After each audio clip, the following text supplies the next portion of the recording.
کہ نبی علیہ الصلوۃ والسلام کے دل میں جب اللہ رب العزت کی محبت ٹھاٹھیں مارتی تھی نبوت کے اظہار سے پہلے، تو ثم حبب الیہ الخلا، تو نبی علیہ الصلوۃ والسلام کو تنہائی میں بیٹھنا اچھا لگتا تھا، لہذا آپ کچھ اپنا سامان لے کے غار حرا کے اندر تشریف لے جایا کرتے تھے۔ تو یہ محبت کی دلیل ہے۔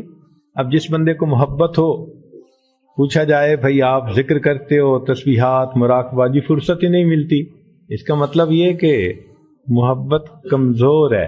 مجنوں سے پوچھو بھائی لیلا کو یاد کرتے ہو، وہ کہے فرصت بھی نہیں ملتی، تو آپ کیا کہیں گے کہ یہ مجنوں کیسا بھائی؟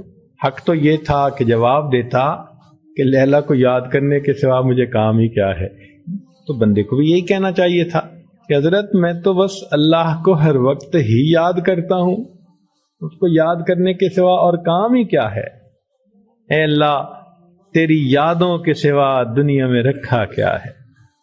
تو پھر وہ انسان تنہائی پسند بنتا ہے، اور اللہ رب العزت کا ذکر وہ کثرت کے ساتھ کرتا ہے۔ فرمایا انما المؤمنون اذا ذکر اللہ وجلت قلوبہم، اور ایک یہ کہ جب محبت ہوتی ہے کسی سے تو اس سے ہم کلامی اچھی لگتی ہے۔ دنیا میں دیکھا نہیں ہے تھوڑی تھوڑی دیر بعد فون ملاتے ہیں، ذرا موقع ملے، بہانہ سے ملے تو فون ملا دیا، اچھا میں نے اس لیے فون کیا تھا، اصل میں تو ہم بات چیت کرنی ہوتی ہے نا۔ تو جب اللہ رب العزت سے محبت ہوتی ہے تو وہ بندہ قرآن مجید کی تلاوت کے ذریعے اللہ سے ہم کلامی کے مزے لے رہا ہوتا ہے۔ اس لیے ہمارے اکابر رات عشاء کے وضو سے فجر کی نمازیں پڑھا کر، یہ آسان کام نہیں ہے۔ مصلی پہ بیٹھ کے دکھائیں نا ذرا، 15 منٹ کے بعد ایسی طبیعت بیدار ہوگی کہ اٹھ کے بھاگیں گے۔ مصلی پہ بیٹھنا کوئی آسان کام ہے؟ بہت مشکل کام، بہت مشکل۔ ہمارے اکابر مصلی پہ اس طرح آتے تھے کہ جیسے پانی کے اندر مچھلی آ جایا کرتی ہے، پانی کے اندر مچھلی، پرسکون ہو جاتے تھے مصلی پہ آ کے، پرسکون بیٹھے رہتے تھے، اللہ کی یاد ان کو بٹھاتی تھی۔ اور آج حالت یہ ہے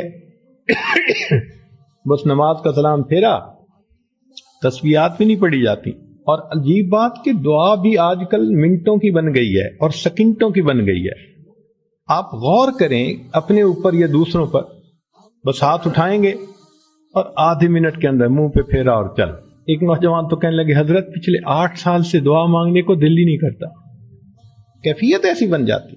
مصلی سے محبت کا ہونا اللہ رب العزت سے محبت کی دلیل ہوتی ہے۔ اس لیے پھر رات کے آخری پہر میں یہ حضرات بستروں سے اٹھ کے مصلی پہ آ جاتے ہیں۔